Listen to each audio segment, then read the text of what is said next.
Yo, what's up? This disciple Marshall Occurrence Rain back up in this anti-Illuminati all day, anti-America all day, anti-telepathy all day, anti-gang stalker all day, anti-Freemason all day.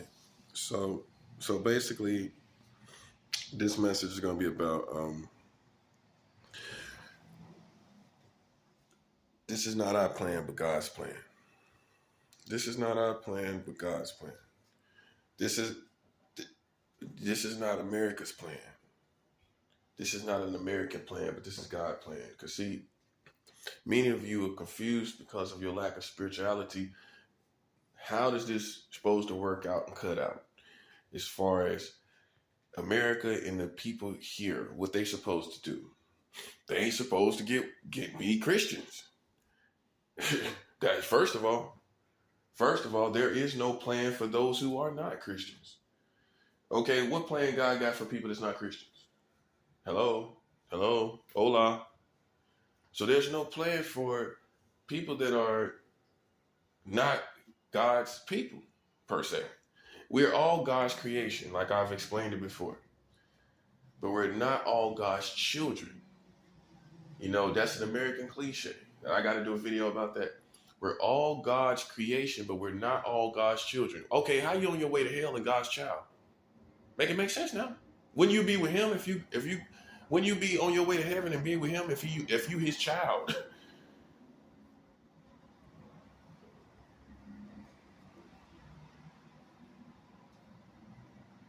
So this is God's plan for his people, and this is not an American plan. And the reason why I say that is because a lot of Christians, you got a pipeline, a tunnel to America, and you're a Christian.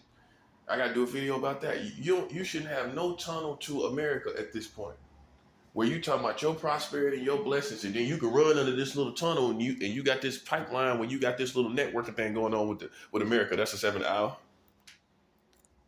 Yeah, there is no there is no tunnel to America anymore. Don't you see that? Don't you clearly see that? There is no pipeline to America anymore. You know what I'm saying? And look, you ride with God.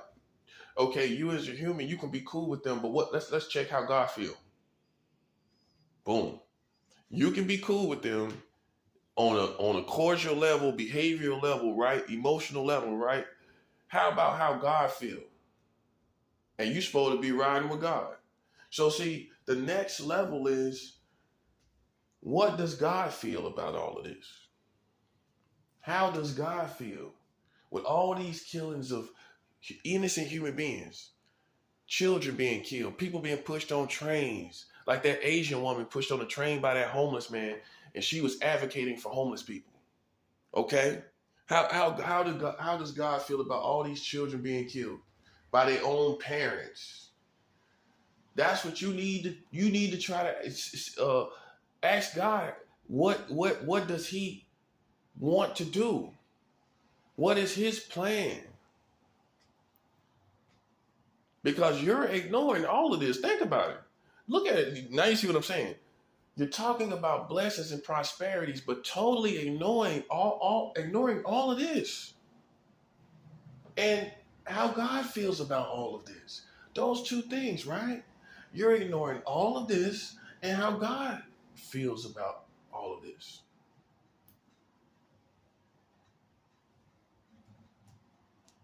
And that's why I am in the direction that I'm in. And you're in the direction that you are, because you're watching all these commercials, you're watching all this TV, you're watching all these things, and it makes it seems like it's all good. And it's not all good, man. It's not all good. You think God think it's all good? He's going to be all good, obviously. But is it all good between him and all this stuff going on? All these people riding around smoking loud, shooting people for nothing. You think God good with that? Man, come on, man. Come on, bro. I wasn't born yesterday. So this is what you have to come to terms with.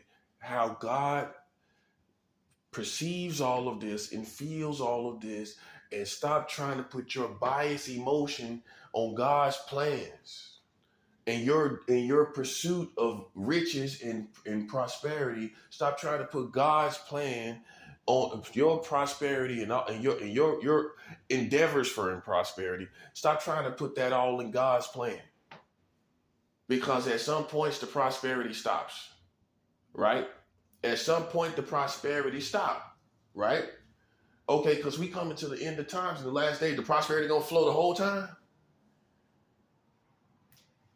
I'm not saying we can't be blessed. I'm not saying money can't come. I'm saying at some point though, we finna start going in a different direction where it ain't about money no more. It's about survival, and it's gonna and the system is falling, and then the mark of the beast system gonna come if that's God, if God wants it to happen. Because that's what I teach. God can do whatever he wants to do. He doesn't have to explain to you why he didn't stick to the prophecies. Does he have to stick to a prophecy? And see, you know what scholars will tell you? Oh, well, every word that proceeds out the mouth, it goes out and it must perform what it is sent to perform. And I'm paraphrasing. Basically, they say every word, Christians that believe that it has to definitely happen, the mark of the beast, the Antichrist, the New World Order, right? Those who believe it definitely has to happen, their only scriptural basis is this. The scripture that, and I'm paraphrasing, it says every word that comes out the mouth of God must be accomplished. It must happen, right? But God still can change his mind regardless. Like if I say something, right, I can change my mind, right? If I say something, boom, I can say it out of my mouth. I can change my mind, right? How much more can God do that? He has no one to answer to. Even with that being said, he has no one to answer to. But in the scenario that he does do this, that he does allow this, right? You as Christians are not going to are going to be able to have anything to do with this American community, with these American individuals, and that plan, right? That happening, there's not going to be any prosperity. There's not going to be any talk of destinies and all of that for the people that's left behind. For the people that's left behind, there's not going to be any talk of destinies and all of that. And look, it's more than one person. Okay, it's more than one person. I hear people talking about destinies, this, destiny, that. What you should be talking about, if you may ask, what are we supposed to be talking about then? I'm gonna tell you what you need to be talking about. You're supposed to be involved in the war that God is fighting. Boom, Al. You playing your position in that war. You have a position, and I'm gonna do a video about this. Because in America, a lot of people cliche everything that comes to religion or spirituality.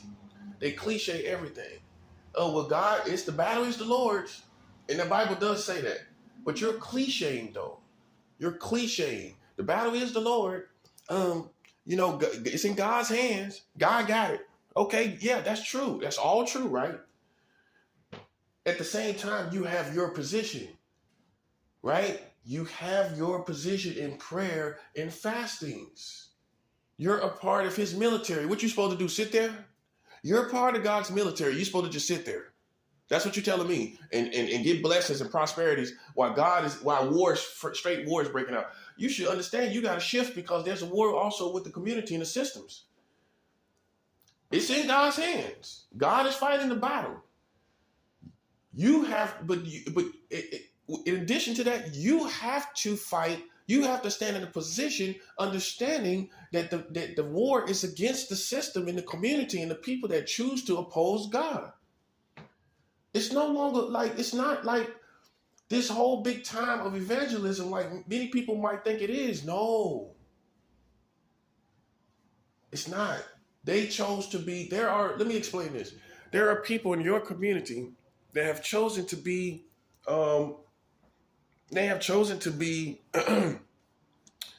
relentless in their fight against God's people. They have chosen to be relentless, right? They chose to be relentless. What you're supposed to do if they choose to be relentless and persistent? You have to wage war and go to war. That's how war starts anyway. It starts with a persistent force going in the wrong direction, right or wrong. That's how it starts. That's how real wars start anyway. So if somebody is persistent, if it's a community that's persistent and they want smoke, God is going to give to them what they want. Okay, it's that simple, bro. And that's what we are. You know, these people want to put on shows and they want to show, and they're going to get a great show of them being defeated. That's what's going to happen. So I need you to understand the times, the real times, and since the real seasons, and stop ignoring all of this. See, there's an American Christianity that thinks, well, I'm just going to contrast this. I'm going to counter it by speaking the blessing. I'm going to counter it by standing here and speaking the destinies and doors opening. That's what I'm gonna do. But you one thing you forget is we're late in the evening, buddy. We're late in the evening. It's late in the evening. It's very late in the evening. Yeah, sense what it really is. And I believe doors of destiny are going to obviously start closing, because if it's not going to happen, God ain't talking about it. If God is not going to do it, then prophets are going to stop talking about it. And that, now you see what I'm saying? That time is going to come where prophets are going to stop talking about doors opening and blessings coming, because God is not saying that anymore. Okay, because it's no longer a time of blessings and doors opening. It's a time to wage war. And you will have joy and you can have peace, but you're now shifting from a system that now is opposed to God with gay marriage in all 50 states. And now you need God to maneuver you as a people to a place of peace. It's like we're doing almost what Moses and the Israelites did. We're coming out of a system. We're coming out of Egypt, and God is leading us. But the problem is many Christians are holding on to the slave plantation. You're holding on to the slave plantation like many slaves would do. You know, you don't know what to do next. You don't know what's out there outside of America. And so you're not like the courageous, bold people that we are that don't care. All we know is this got to go. That's all we know, and that's all we care about. We don't know what the future holds, but we know this has to go, right? We can't stand it to be no more, okay? Because it's for more than one reason, okay? As believers, as Christians, as far as God is concerned, they got gay marriage in all 50 states, the whole country, okay? That's foundational. Secondly, they got 43 states of child marriage. They're marrying children but locking up R. Kelly. That's what I'm saying. That's all I'm saying. It's so much of a contradiction that it makes the system invalid. Okay, wouldn't the system be invalid if you lock this guy up, but this guy gets to have a child marriage of the same age of child? That contradiction makes the system invalid. Can you dig that? Do you understand what I'm saying? That makes the system invalid. You lock this guy up, but this guy over here can have a child marriage and have the same age of child 24/7. That contradiction is like people who have systems or radios. That's like blowing a speaker. That's like blowing a speaker, because you got child marriage. You got this guy R. Kelly locked up and all these other people locked up, right? To make it, you act like you're such a pure, good country. But then you got child marriage over here. That blew the speaker, bro. That blew your speaker.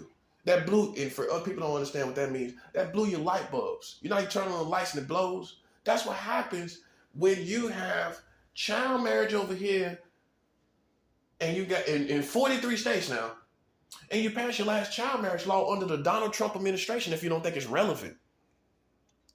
But yet you locking up R. Kelly though. Come on, bro.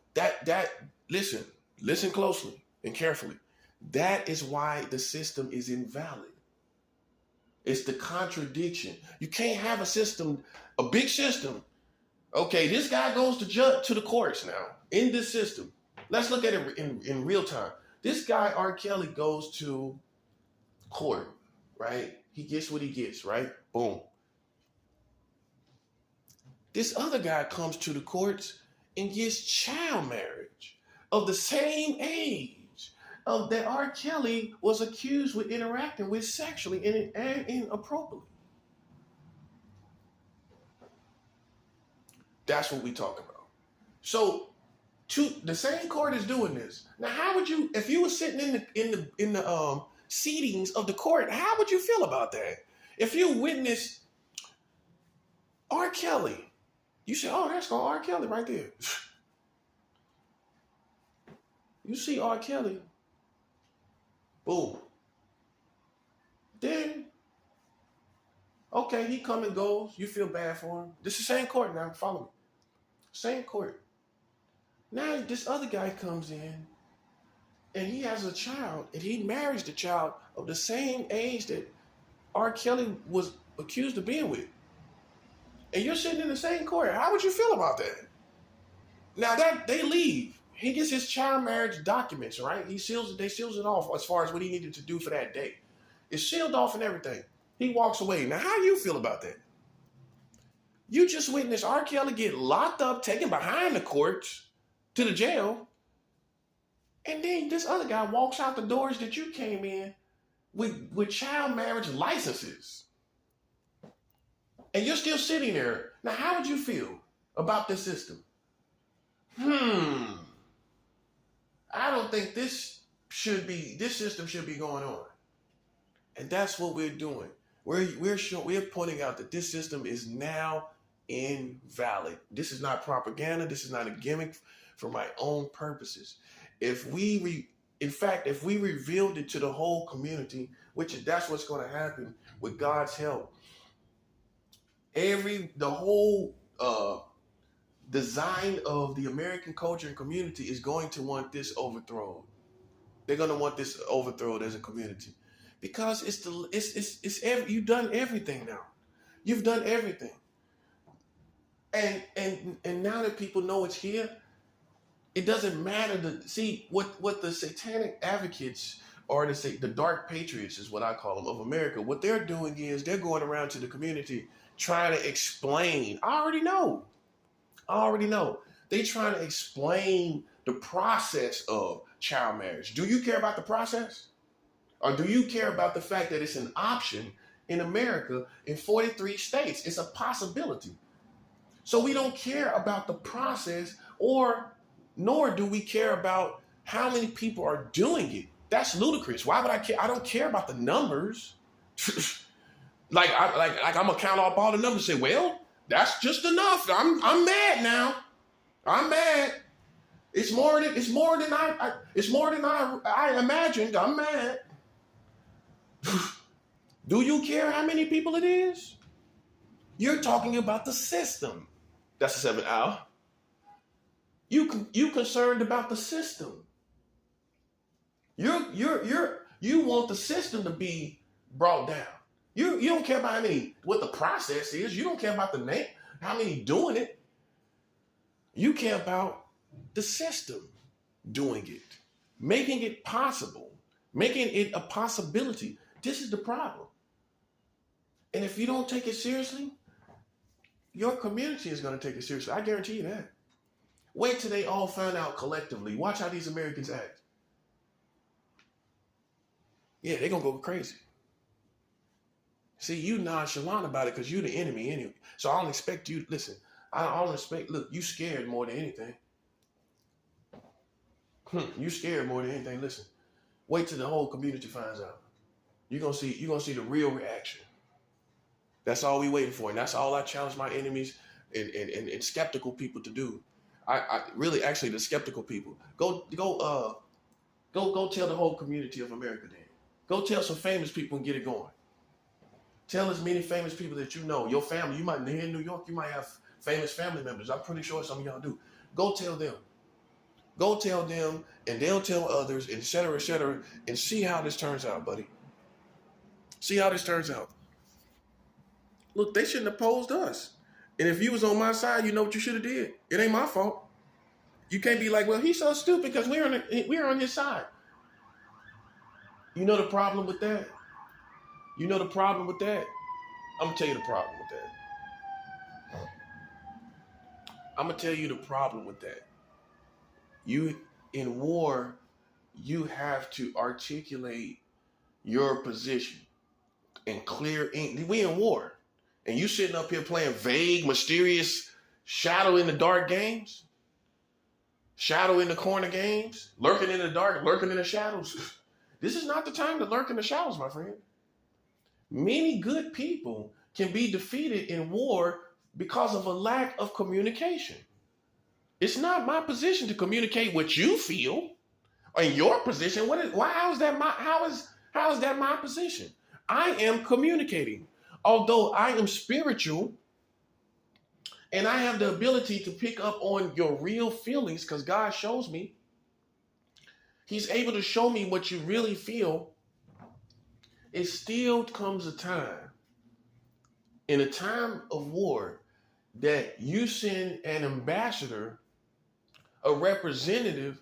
Hear this closely. Hear this. This is why it's going the way it's going, and I'm going the way I'm going. That comes and tells you in plain English the community's position. But instead, hear this part, guys. Hear this part for the people that's on the outside. Hear this part. Instead of doing that, they're in love with this mysterious lack of, this mysterious movement of how it's going. You feel me? They're not saying anything, but they're riding around. So they're getting off on this whole war, and it's a form of entertainment for them. So by not communicating, it intensifies their get off on the entertainment. I hope you heard what I said, because I said it clearly. Unlike people who claim to be on my side. Look, I speak. Listen, why would I hurt you and you speaking and you telling me you're on my side? You're there. If you're that scared, and I've said this before, if you're that scared to communicate, then you shouldn't be here. If you're that scared to communicate in war, then you shouldn't even be in war. That's how I feel. If you're that scared to communicate for whatever reason, then you shouldn't be in it. This is real. And if you're not able to communicate, then guess what? You shouldn't even be in it. Because that's part of it. That's part of it, man. That's part of it. You have to communicate. That's what I'm saying. And you've been going about it the wrong way. Well, we know and you just getting off on being in the war because you war thirsty. You're a warmonger. That's what some people will call you. You want to, because even though you think you're on my side, you're not. You're in it for the thrill and the glory. You're in it for the entertainment. You're in it to be in a fight, which people would say that's bloodthirsty and warmongering. I'm not in it to be in a fight. I'm in it because people opposed me. You need to hear this. I'm in it because people opposed me, and God is not having that, bro. That's what you need to do. Understand? That's what you need to process in your brain. While I'm in this, why am I doing this? Because I have been opposed. So it's not some entertainment thing, some pay-per-view entertainment, Showtime type of thing. Like some UFC championship type, man. That's how goofy people are, bro. Really, you don't think like this, but you'll be amazed at how goofy people are. And that's not what I'm on, man. You know, I'm all about peace and everything. While other people treat me like I'm some circus animal performing this fight against people. It's not like that. That's not how it is. You know, they opposed me, and what I supposed to do? You know what I'm saying? And it's other people that's getting off on the entertainment value of it. That's what it is. Just like a street fight. There's people standing around getting off on it. You know what I'm saying? And I'm not that. Listen, I don't condone that. And I'm taking care of them too. Because how I feel is that, let's just say it was an illegal blood sport going on, like it is. These people gang stalking me, playing games and everything. Secret society's gang stalking me, right? Everybody paying attention to that If we was in a coliseum or an arena, like a sports arena, like a stadium, like a football stadium, and you had all these spectators watching, and the authorities came in, right? Everybody's going to jail, except the person that obviously is being badgered, that obviously is being opposed. They're gonna determine that, if not in the beginning, they're gonna determine that in the end who's defending themselves. But after that, that's the innocent person. But after that, everybody else going to jail. If you sitting up there spectating and speculating on an illegal situation, why shouldn't you go to jail? You're right there looking and watching. You're in the politics. So here's the punchline. This is going to happen spiritually. God is going to spiritually prosecute all you people sitting around watching, eating chicken, politicking about all of this. He's taking you too. Because you should have, listen, if you didn't have nothing to do with it, you should have been totally away from it, ignoring it. Not talking about it, ignoring it, turning your head to the wall. That's what you should have did. Definitely considering what they're doing and what the response is to what they're doing, because God is bringing judgment. That's what's happening. Look at the community. So you should have turned your head all the way away from this, altogether. But if you speculated and spectated on it like some fanatic, a fanatic for me or a fanatic for the other side, if you did that, then guess what, man? Guess what? You're illegal as well. You're in the arena of illegal activity. It's like I said, if it was a sports arena and there was an illegal blood sport going on, let's just say it was a war, a blood sport that was happening after dark at the Lakers arena, at the Staples Arena, right? Let's say it was an illegal war going on at the Staples Arena. All the people from LA, all the Bloods and Crips and everybody there, right? Watching this blood sport, right? Everybody from Compton is there. Everybody from the Watts and Hollywood Valley, from the Valley, from Long Beach and everything, from downtown LA, even people from Skid Row there. Okay, everybody there, right? In the surrounding greater LA area, from the surrounding greater LA area, everybody's there, right? Okay, you don't think the police taking them to jail? Or just the people that's fighting? Well, we're going to take the people down on the court to jail. The rest of y'all free to go. Everybody's going, bro. Everybody's locked up tonight. Everybody's locked up tonight.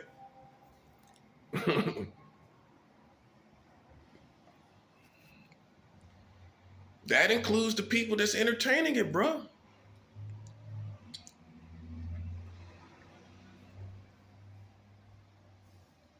So you see, that's what it would be. And that's what you got to understand. You know what I'm saying? That's how I feel. That's how I feel. So, you know, American Christians, you have to understand, all of this is going on, right? I'm glad you have a front seat to understand and to see this, because this shows you why you can't be on America's agenda no more. That's about to fall, bro. It's something that people did not expect. God is a God that surprises us, and it's just time for this to go. Now, you might say, what do we do after that? Well, if a system falls, you can automatically make a new one, right? I'm pretty sure you can. But with the new system, you have to get rid of the racism. This is a chance to get rid of all this racism and everything, all this unjust stuff in the system. This is the chance to get rid of it. And I know it's surreal for you, but COVID is surreal for you too. It's shocking, ain't it? But it's real, right? Okay. So by now, you've gotten your feet wet with shocking, real things. You've gotten your feet wet a little bit, even if you're from the suburbs and you're not used to real shocking things in reality. Now you are. Okay? So now you have to take that perspective, take that understanding, get understanding from that, and realize there are other shocking things and things that are going to happen, other unreal things we're going to talk about basically.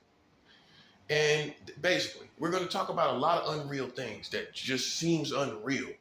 And one of them is the American government needing to be invalid. It's unreal, right? But it has to be done. Because what's also unreal is that they have 43 states of child marriage. That's also unreal, isn't it? But yet here we are. Here we are with 43 states of child marriage right now, today. Right? Right? Today. Not yesterday, today. Right here, March 14th. March 14th, 2023, here we are with 43 states of child marriage, bro. It's not a figment of my imagination. We don't care how many people are doing it. You're never going to see people walking down the street hand in hand with a child in a child marriage. That's what you're looking for. That's what you're looking for. And your approach cannot be that. Well, I don't see it out here. And subconsciously you're thinking, I don't see it on the streets. I don't see nobody walking around the street. Of course you're not going to see that.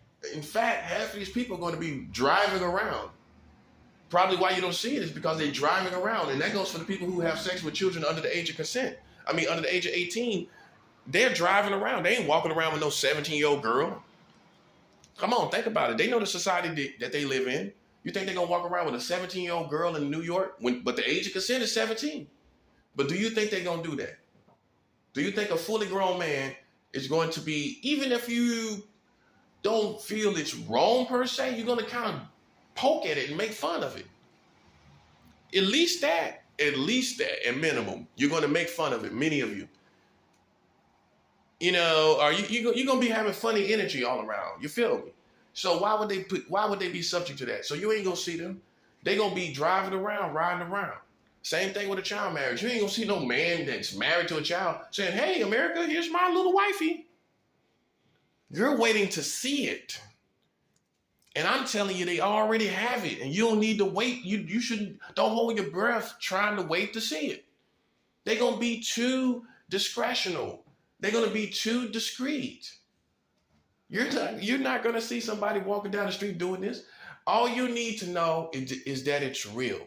That's all you need to know. And that you need to make your voice heard and start the revolution that this system should be invalid. Now, the perks of this system being invalid is, first, no racist representatives anymore. That's the perks. Everything equal. And Hispanics and Latinos having a more dominant space in the government. Think about it. Because you ain't got no position. Really? Not really. Not really. You would have a greater position. Think about it. You would have to because it's too many people, it's too many Hispanics and Latinos here. You would have to be considered and have a greater position in the government, right? No more racists. The racist people, we're going to make up paperwork showing why we believe they're racist. And whether they like it or not, they got to go. See, the beautiful part in the intermission time is just who has the greatest might that makes all the decisions. We don't have to debate. You got the greatest might. Hey, this guy calls the shots. We should be here. Well, he calls the shots and it's over. You're not going to force your way in here. I wouldn't try that if I were you. So then you got to go. Well, who knows to where? See, the wages of sin is death.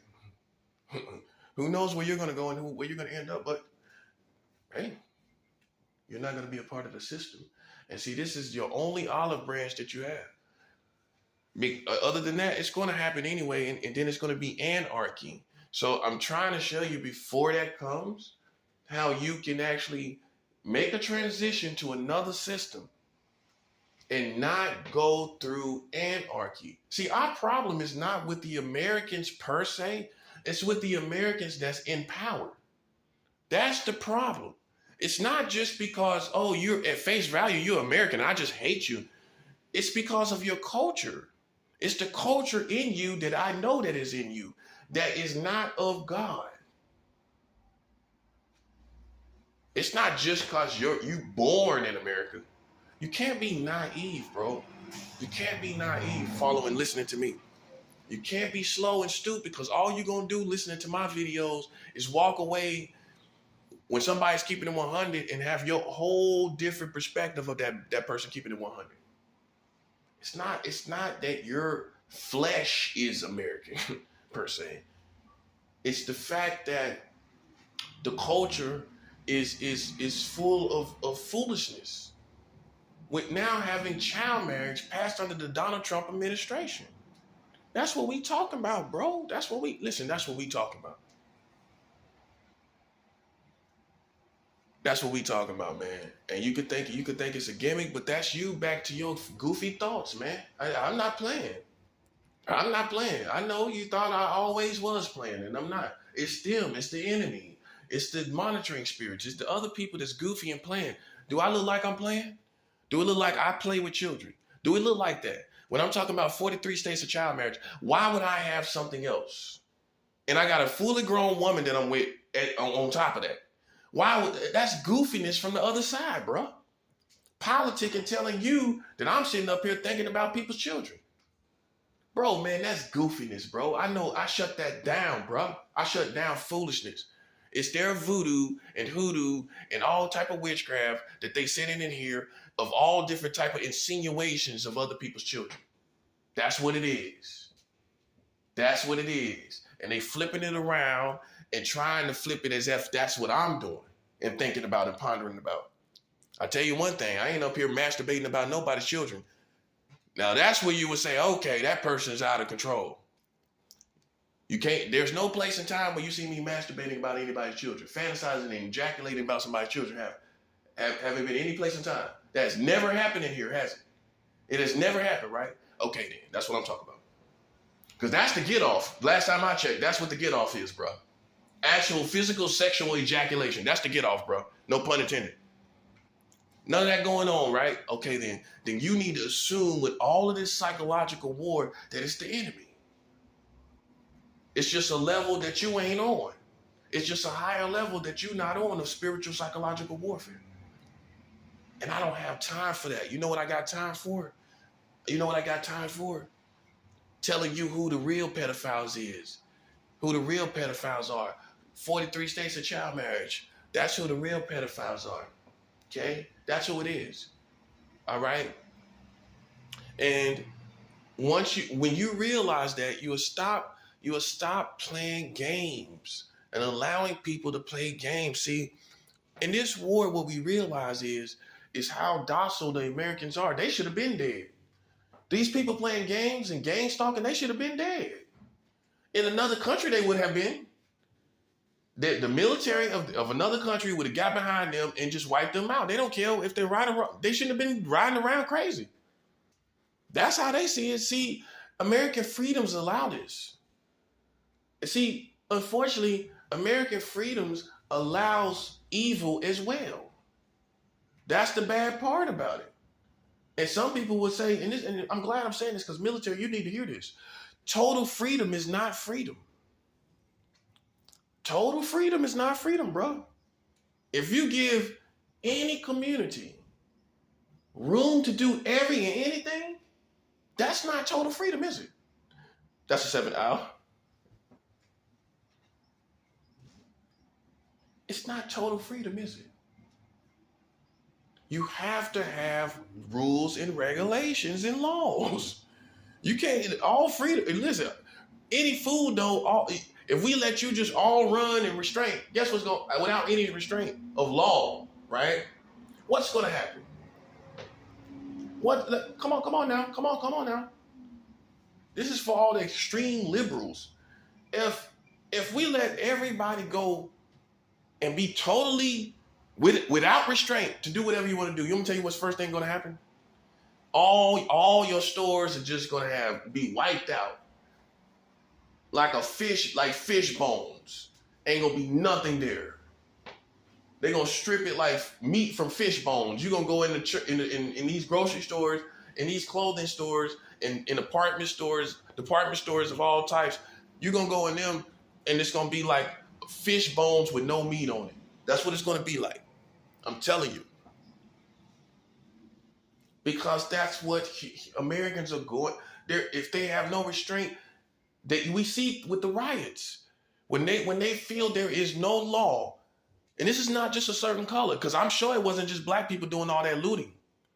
That's how people like to paint it. But come on, man. This is white people live all around there. Man, you know the type. Mexicans, Hispanics, and Latinos all around there. You know the type. Oh, so in all these great metropolises where there was looting, it was just black people. Man, on ground level, you know it was white and Hispanics and Latinos in there. Man, Asians too. Man, every race you could think about. It's a greater metropolis. Man, some people probably came from across town. Ghetto people. Oh, I'm lying. Oh, a Target over there on 54th? Oh, man, we going over there now. Man, that's what real ghetto people doing. We going over there now, bruh. Yeah, come on, let's go. Take the heater, take the gun. Especially if they got registered concealed guns, they definitely taking them. Take them concealed. Let's get these guns. Yeah, we got a license to carry. Let's take this over there. Why we going over here? And them the old school guys. They going over there. Hey, they going over there with the concealed guns and everything, looting like a mug. Taking TVs, flat. That's what they want. I'm getting the biggest flat screen TV I can see. I'm getting the biggest flat screen alive. I'm getting the biggest flat screen TV alive.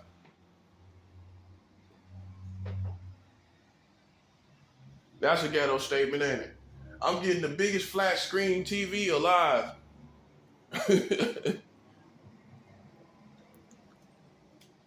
Okay? So if you take off all restraints, that's what happens, bro. That's what happens. You see what I'm saying? Okay? So we have to have order, right? We have to be reasonable with order. And unfortunately, people are going to start to feel more of a need for more order because of all the shooting and killing. This is what I've been telling people in America. With all the shooting and killing, what's going to happen is you're going to get some cold-hearted Republican eventually that's like RoboCop or something. And they're going to feel the need to put you on curfew as a community because of all the killing. And they're going to feel like this is cracking down on the killing. Because it's just too blatant and it ain't even gangsters and thugs anymore. You realize that, right? Well, let me update you. The killing that's going on now in most of America, a lot of that is kids rolling around smoking loud. Loud is high-grade marijuana, strong marijuana. Smoking loud, right? Riding around, listening to music, smoking loud. I'm just giving you one type. It's not a stereotype, it's one type. Ow. It's not a stereotype, it's one type. It's not a stereotype, it is a type. Okay? It's a factual reality type. That's what it is. And they ride around smoking loud, listen to music, getting pumped up until they meet somebody that look at them the wrong way. You know what I'm saying? And they already looking for trouble. They already looking for somebody to smash on, man, to get it off, man. You know what I'm saying? Some people just want to shoot guns and shoot somebody to see how it is. To see they guns. They got these pretty guns. They just want to put them to action, bro. I know it may seem unreal to you, But it's people with these guns, these pretty guns that almost look like toy guns. They want to put it to action. And on top of that, they smoking weed, listening to music that's talking about shooting people. Think about that. You listening to somebody talking about shooting people through the music. And then you got somebody that's mean mugging, and they just as real as you. They just as real as you. That's the problem with these Americans. You go outside like with an S on your chest like you're the only real person out here. I don't do that. I just walk in my lane. That's how I put it. I just walk in my lane, man. I just walk in my lane. But some people act like they the only. I've never said I was the only real person out here. In fact, my philosophy is it's real people everywhere. I don't care where you go. I don't care where you go. You can't never let your guard down talking about it ain't nothing but suckers around here. Now it might be sucker culture in a neighborhood. It might be sucker culture, right? A weak neighborhood. But there gotta be somebody real somewhere in that neighborhood.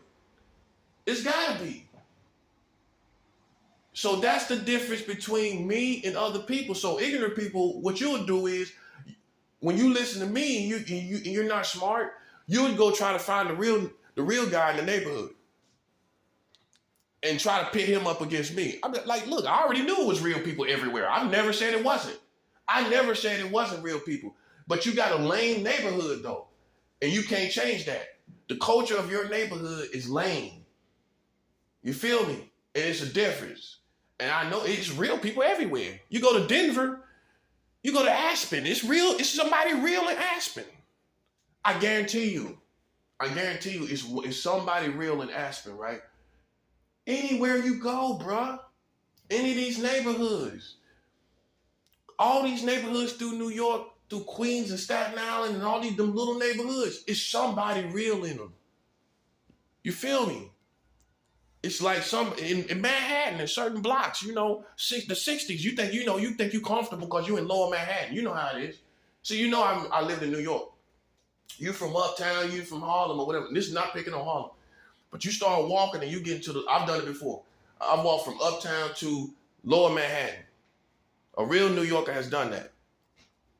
A real New Yorker has done that. You walk from uptown to Manhattan, right? Just chilling. At some point in your life, you do it, right?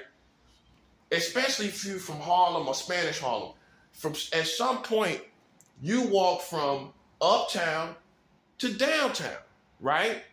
Okay, so that being said, you get comfortable, right? Once you're out the hood and you see the coffee shops and the muffin shops, the croissant shops and all of that, you know how it is. You see all the croissant shops and all of that. Now look, you think you're the only bad guy around now, don't you? Come on, be 100. You think you're the only tough guy around, huh? You done got down to the 60s, the 50s, and the 40s. You real comfortable now. You all down there in the 40s and 30s, and hey, you in the 20s and all of that, right?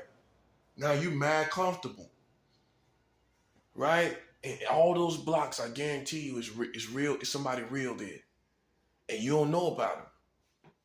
That's why they there, to get away from all that foolishness and politics. Let me tell you something. A good person that's real will go, instead of being in uptown, guess where they gonna go? Guess where they gonna go live? Down in the 40s somewhere. Down in the 40s and 50s and 60s somewhere. That's what I would do. I'm chilling, I come out, have my coffee. I talk to nice, friendly people that don't want no smoke, you know what I'm saying? I come outside, post up a little bit, outside my apartment. I might, have me a coffee, stand out there. And I ain't got nobody to deal with. I ain't got nobody trying to push up on me, man, set me up to play games and stuff, bro. That's my philosophy. That's basically, I'm glad I said that because that's basically where I'm trying to get to, man. I'm not trying, who goes to the hood, man? That's lame people, bro. Who does that? When there's always some type of collision or something. I know if you can't get up on your feet, that's when you gotta go. Now, I understand that. But if you really, really, really have options to stay away from that, why wouldn't you? Because they lame and they want to be a part of something that they never was a part of. That's not me, bro. That's not me. I want you to know that's not me. What I would do is, if, like I said, I would live down in the 40s and the 60s.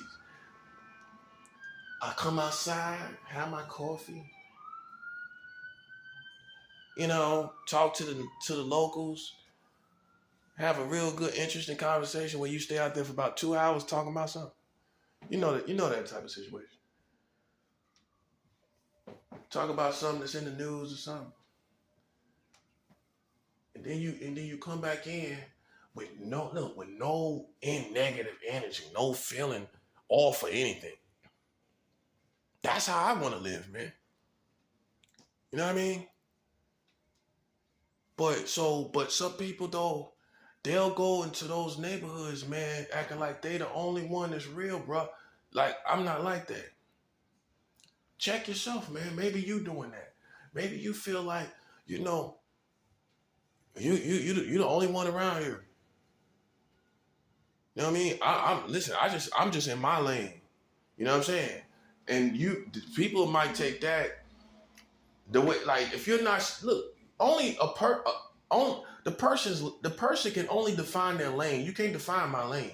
Whether it's a lame lane or whether it's a real lane, the person can only define it. I can only define that, right? You can't just say, well, that's a real lane. That's a real lane. That's a lame lane, right? You can't really say until you get enough information, right? Either way it goes.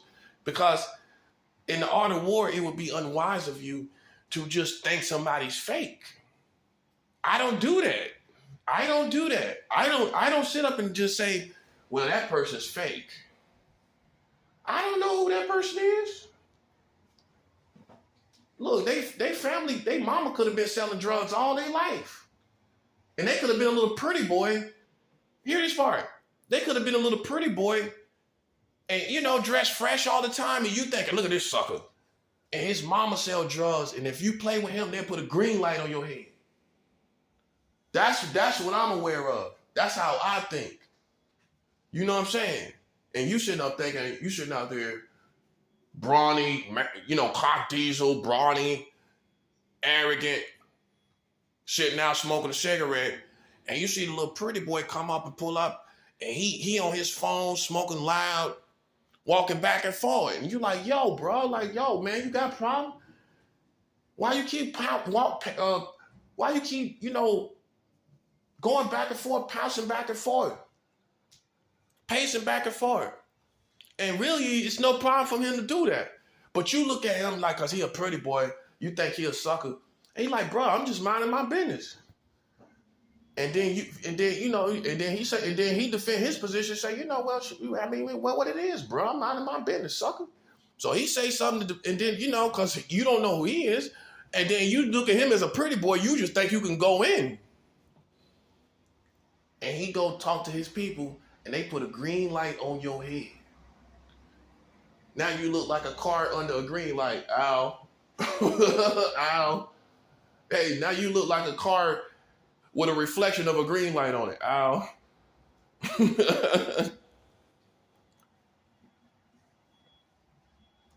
Hey, that's how it is, man. That's why I don't play with people. Them pretty boys are darlings. Remember that. Them pretty girls are darlings. Them pretty guys, somebody love them. Yeah, the real pretty guys you think are soft, that's you should. Me, I'm smart. If you're attractive, I know somebody loves you. I know somebody loves you. And in fact, if you got personality like I do, I know a lot of people love you. But stupid people don't think, do they? You don't think. You look at people and just don't think. Like you in high school or something. You see a pretty man, you see a pretty guy. I'm pretty sure, I'm telling you, that's one of the most dangerous guys. Because he got too many people that like him. He got too many people that like him and like his personality, and they don't care nothing about you. That's what I'm saying. It ain't only women that walk around that have that power. It's pretty boys. Pretty boys that walk around, they kind of cutthroat. Got a lot of women that like them. Got a lot of guys that like them. You don't play with no guy like that. And see, you thinking like you in prison. Oh, look at this pretty boy. You ain't in prison.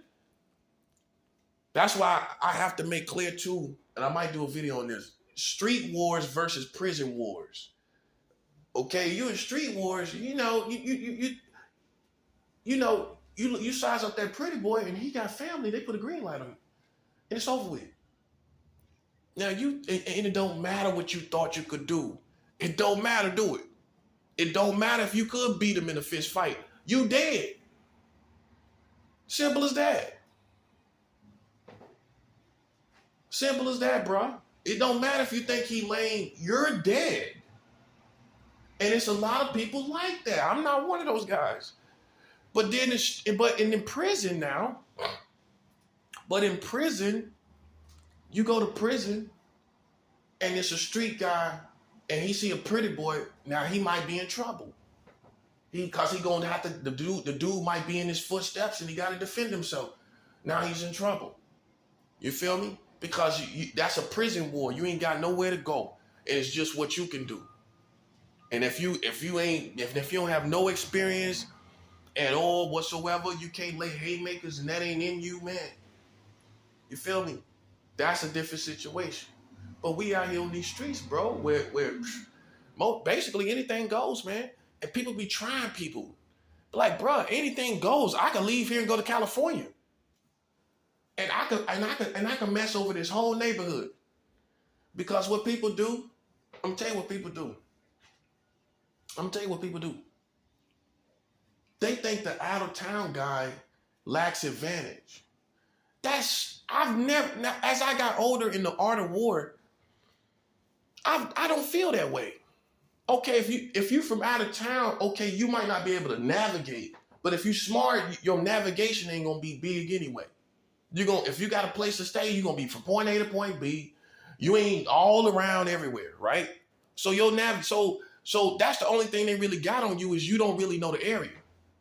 So if you really kind of just keep it kind of like point A to point B, that's not gonna apply to you. That's not gonna apply to you. Where you mess off and you duck off into the wrong street. Okay, so let's get that out the way. The next thing is, here's what I look at. He can leave where you at, know exactly where his enemies is at, and go back where he came from, you idiot. And you don't know, how can the police prove anything?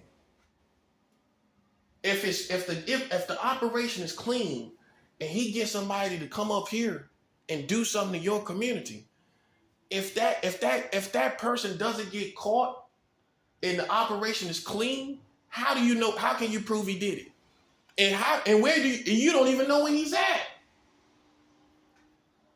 He's way off in another state somewhere, sending some guy up to smash on y'all. And if the operation is clean, nobody's going to know.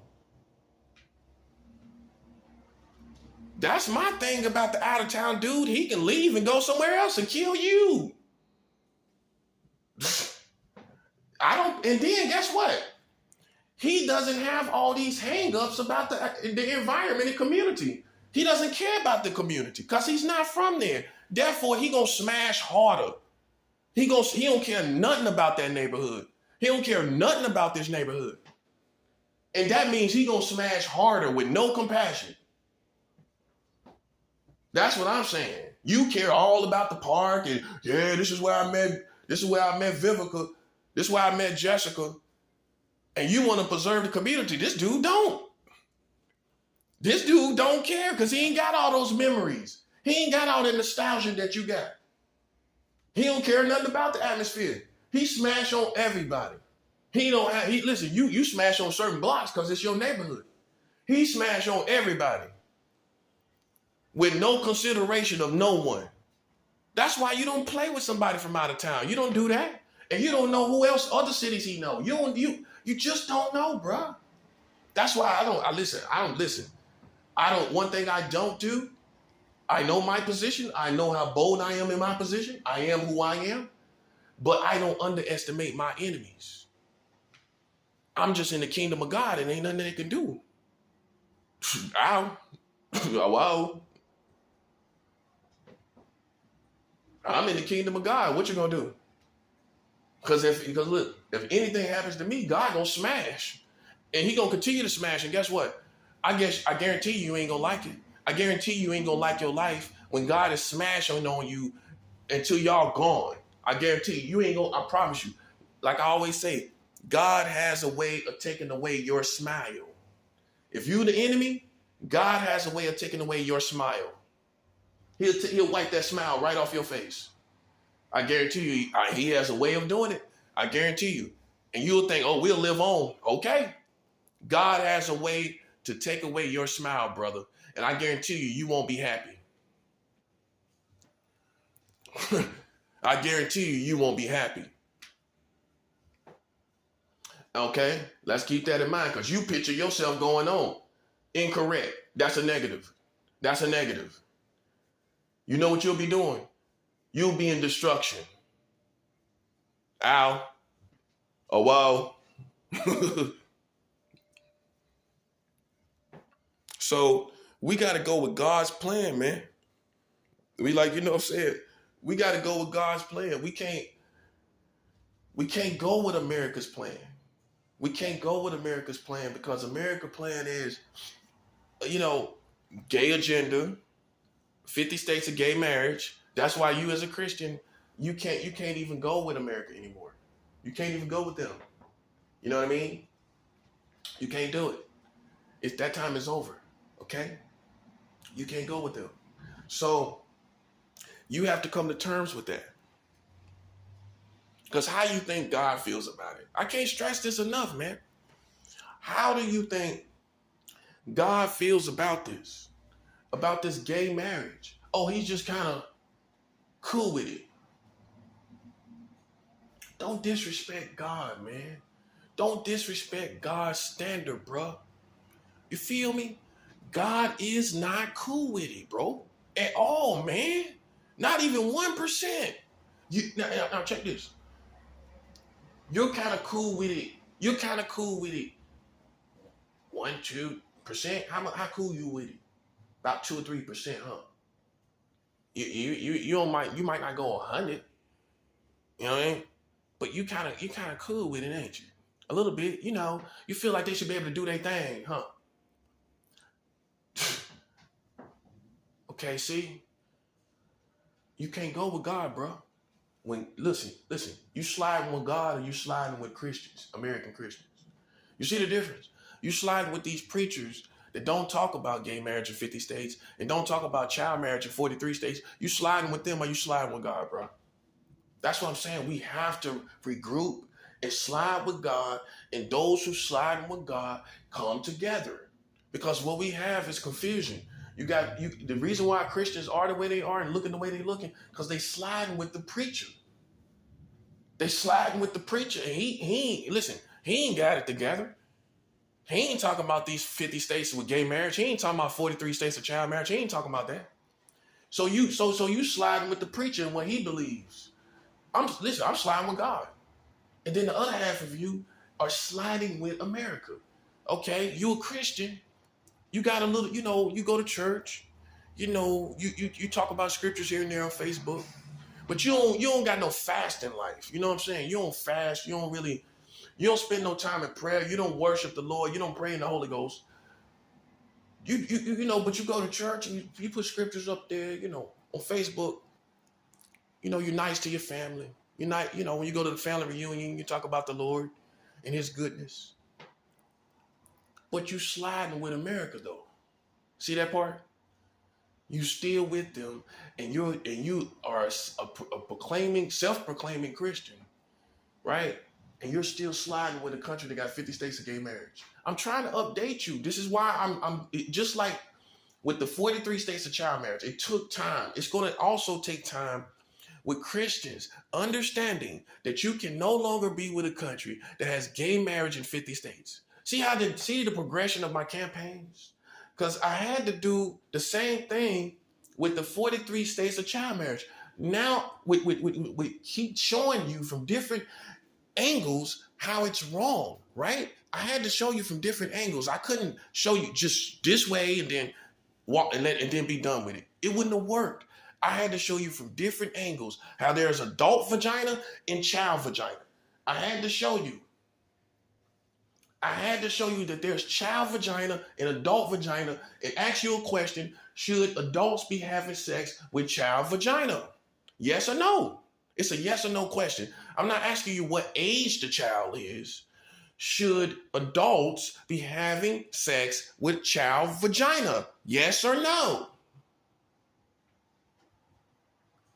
And so I had to do that, right? I had to campaign for months and months and months and months and months. And so I hit all the angles so that you and address all the different components and dynamics until you realize that it was actually wrong.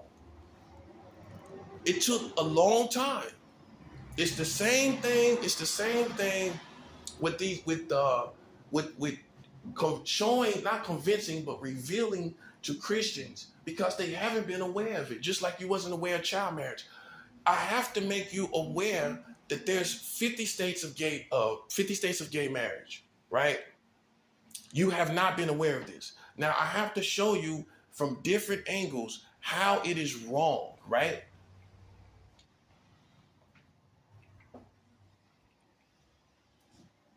I have to show you that, and that's what I'm doing.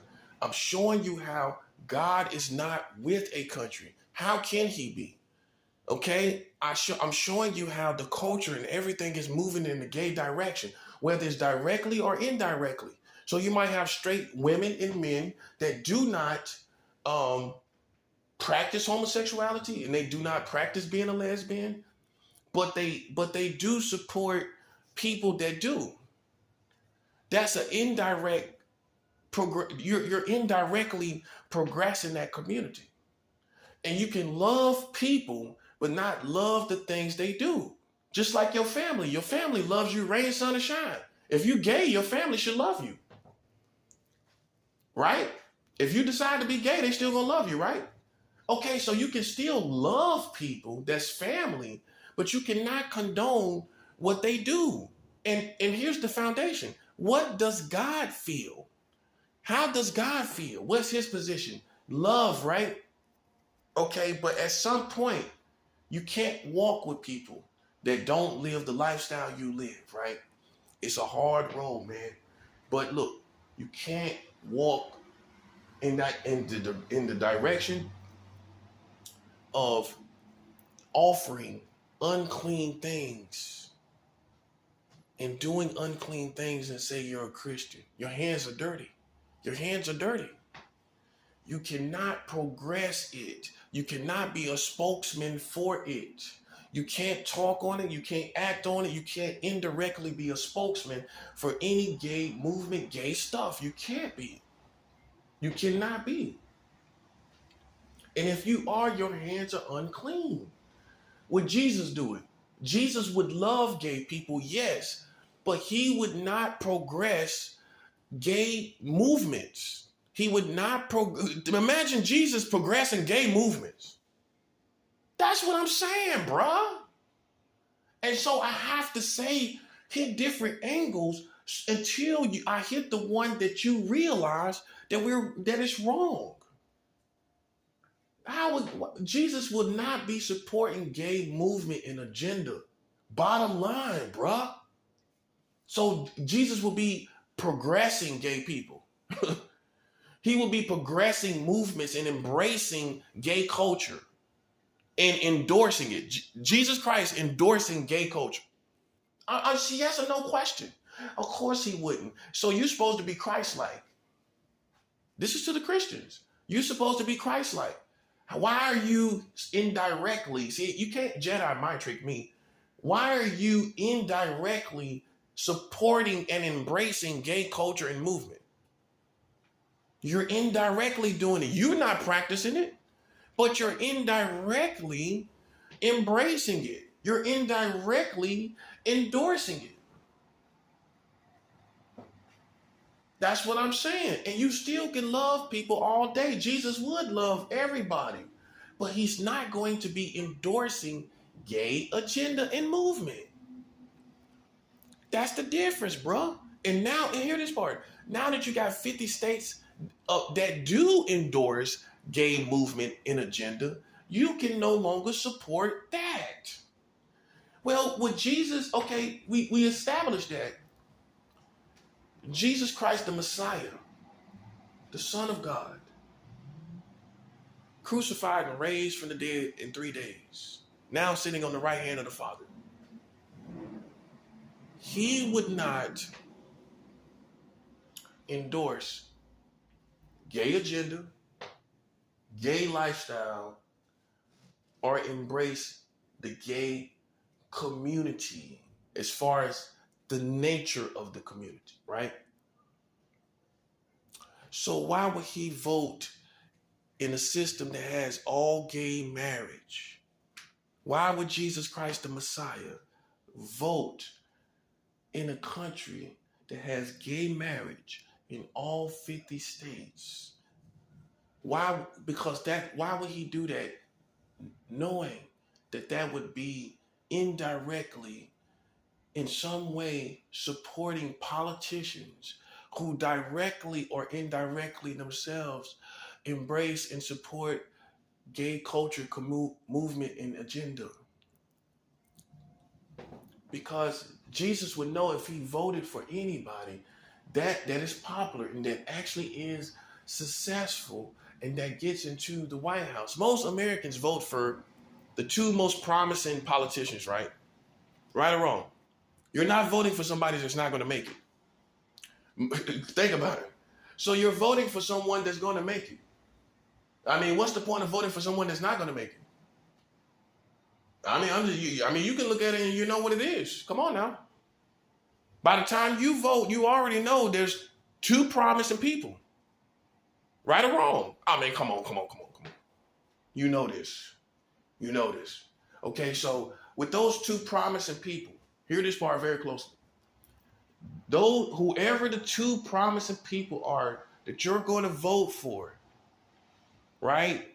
They're going to be, because they're popular here in where a country has 50 states of gay marriage, I guarantee you, if they're going to be successful as a politician or even is the runner-up to being successful, those two candidates are going to indirectly or directly support gay agenda, being that it's gay marriage in all 50 states and gay culture moving at the speed of light. So those two politicians that are, one of them going to make it, right?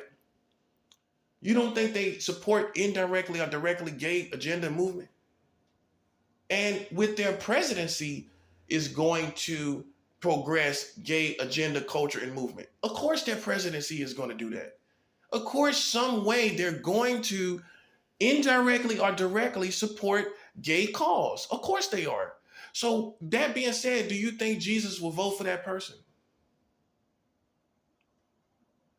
That's what I'm saying. You paint Jesus as stupid.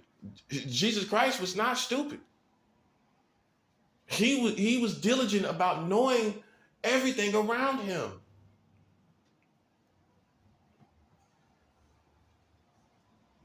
And in the Godhead, which consists of the Father, the Son, and the Holy Ghost, the Godhead is never going to be any way to be at fault. That's my true foundation. Jesus Christ would never in any way be at fault. You could not, he's blameless. Right or wrong, guys? So he could never be at fault.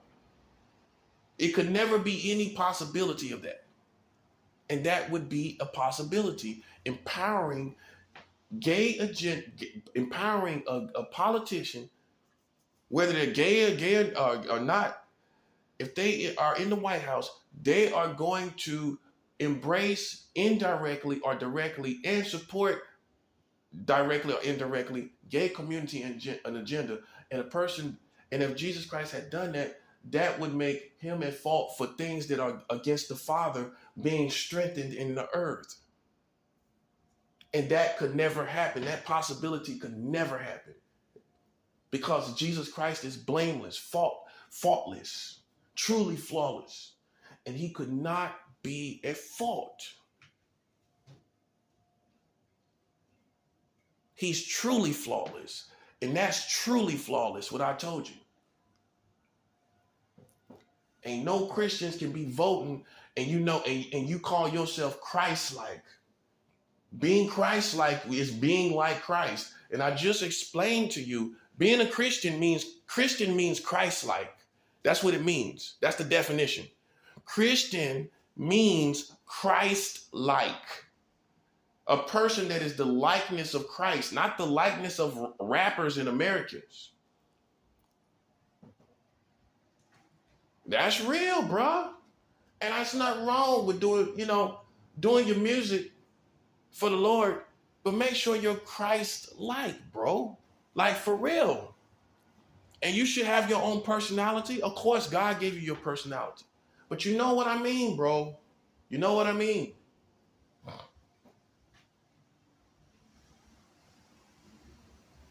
And some of y'all might not listen to me because you feel like things of the past make you not listen, bro. Listen. Any fool know, if they know anything about serving the Lord, that everybody got a past. I mean, and even after being a Christian, you still continue to have that situation. Well, you're a better Christian than you was 2 years ago, ain't you? Okay, so you got a past that people gonna say, well, you used to be like this. You used to be like that. And the Bible says a just man falls 7 times. That's the past. Okay? So you're always going to constantly have this past where people can point to this and point to that regardless. And my basis for that belief is the Bible says a just man falls 7 times and rise up again. So people going to be talking about them falls, them 7 falls. Boy, that's good. They're going to be talking about them 7 falls. Okay, so listen, though, you can't worry about that, man. Listen, the Bible already tells you a just man is going to fall, bro. That it already tells you that. It already tells you that. So don't think it's strange when it happens to you. For young Christians, don't think it's strange. See, old Christians know. Oh, you know. You done backslid, you done been out in the world, you done went out there in the darkness totally. You done went all the way deep down in the woods. And now you're back though. So you know what I'm talking about. Okay? You know what I'm talking about. Young Christians, you don't. You're young and you just like a young person. You don't think you can die. And see God brings you back though. That's what he'll do. When you're young and you're a young Christian, you think you'll never backslide. Okay. And I hope you don't. But us old seasoned Christians, we know. We know, buddy.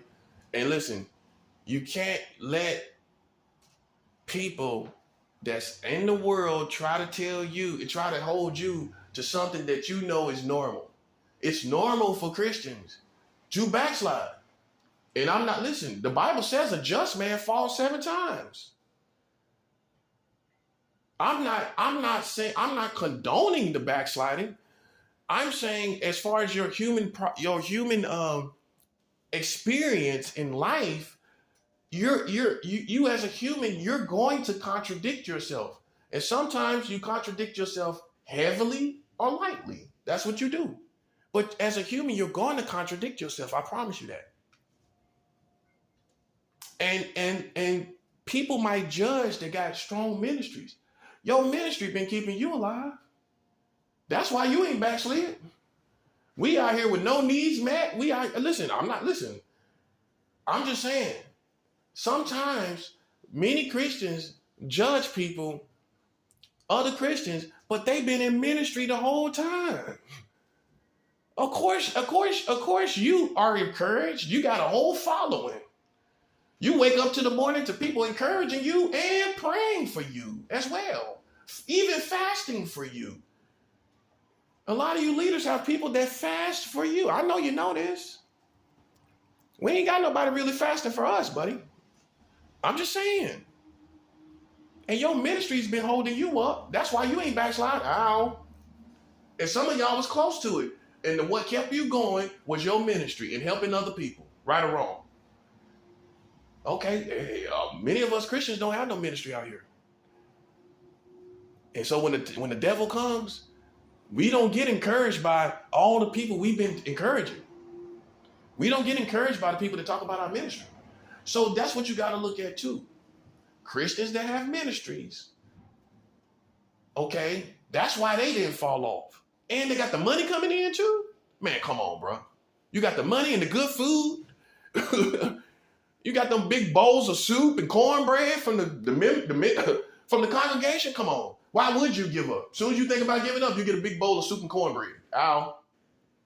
You get a big old bowl of homemade soup with, you know the type I'm talking about, with all the vegetables in it. With that homemade cornbread for one of the old school members, that skillet cornbread. And you dip that cornbread down in the soup and eat it like that. See, that's how we do in the South. Or crumble it up in there. You dip that cornbread in soup and you sopping up that soup and cornbread. You ain't gonna give up. You ain't gonna give up. And that counts for a lot of people who sit back and they judge everybody else. And it's like, yo, hold up. You got a whole network of support. Financially as well. If you fall off financially, the Rev got people that, you feel me, that's going to uphold him. He ain't going to go underwater. He or she is not going to go underwater, bro. I promise you that. Man, come on, bro. Some of these members will almost be out of a house to keep the man of God in his house. And I ain't knocking that. I'm not knocking that. But that's how it is. So what you have to understand is us Christians that are out here on the battlefield, it's a whole different animal. We don't have no network that keeps us afloat. Okay? Because you ask some of these preachers, if they are 100, where would they be without their ministry? Encouraging them to keep going. Think about it now. Think about you had a ministry. That would drive you to keep going in your Christian walk too. Yeah, so it's easy to speculate on the people out here on the battlefield without real ministries and real support and a network of support. Yeah, I had to say that, that had to be said. It's a big difference, Al. Okay? So see, you got to make sure that that you're not on America's plan and that you're on God's plan. And that's for all the seasoned leaders too. You got to make sure you're not you don't got a tunnel to America anymore. You got to cut that tunnel off, bro. You got listen, sis. You got to cut that off because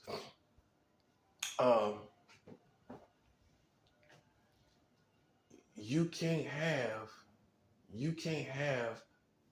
allegiance with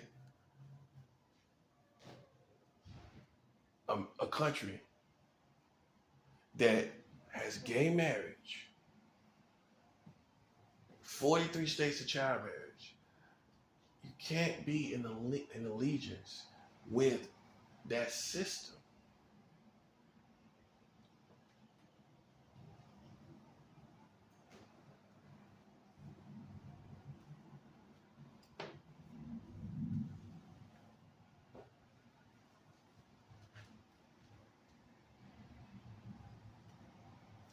And so what we have to realize is that we have not updated ourselves as the body of Christ here in America to who is the enemy or who opposes God. I'll put it like that. Who opposes God, right? Okay? And it is the system of America. We didn't have this problem before, right? We didn't have this problem before where there were blatantly obvious sinful laws in the American system. This is what the Americans don't understand. They don't understand this. There are gay laws, and with us as Christians, we can't be part of it. Okay, that's what we are, whether we like it or not. I don't make the rules. I just enforce the rules. This has been like this for 7 years. This is what I'm trying to show you. It's been 7 years since it's been like this. This is what you have to understand. And we don't have the option of being biased about the situation. I know some of you may have loved this country with all your heart and soul, and you have all forms of nostalgia of being connected to this country. But you have to be on God's agenda and be with God's plans, or what? America plan. You should have knew this would get tricky like this. Listen to what I said. You should have known it would get tricky, right? You should have known it would get tricky. You should have known that. And here we are. You thought the devil was going to just let us just waltz into heaven? With our fasting life and our prayer life and our giving it and just our normal Christian routine, you thought he was going to just let us waltz into heaven like that? That's what you need to think about. Do you think the satanic kingdom was just going to let American Christians? Now you see where I'm going with this. This is why I continue to do it, so you hear the right thing, so you will understand, and your understanding will be opened to what it really is. Do you think that the satanic kingdom would just let us just waltz into heaven, having our little prayer life, our fasting life, our worship life over here, and then we just get there, we just go up to glory? You think he's going to let that happen like that? And that's how I convince you totally right there. You know better than that. You know he's not going to just let us and maybe many of you didn't think about it. You didn't really think about it. Just be honest. You didn't really think about it. You think he's going to just let us waltz into heaven? That's what I'm trying to show you. And what he did was, I'm going to show you what the satanic kingdom did. They put 50 states, the whole thing, in gay marriage to separate you from the American system and community and culture. Now everybody's about this gay stuff. And how can you be a part of that? How can you be in the middle of a gay culture? Yeah, it's real, man. Come on now. Come on. And you could talk about evangelizing, but come on, you know what I'm talking about. Don't insult my intelligence. How can you be a part of the American community when it's all saturated and submerged in gay community and gay culture and gay influence? How can you be a part of that when it's submerged in that? And you can give me all these evangelistic cliches, but how can you? When you are clean, when you are holy, when you are righteous through Christ Jesus, how can you walk with a man that you don't agree with? How can you walk with a country that you don't agree with? How can you? You can't. You have to come in agreement with it. That's 7 Al. Because listen, otherwise it's going to irk your spirit. It's going to irk your spirit. You being holy. How can you be a part of that and you're holy? Because you come into agreement with it. That's how. You subconsciously come into agreement with it. That's how it happens. Otherwise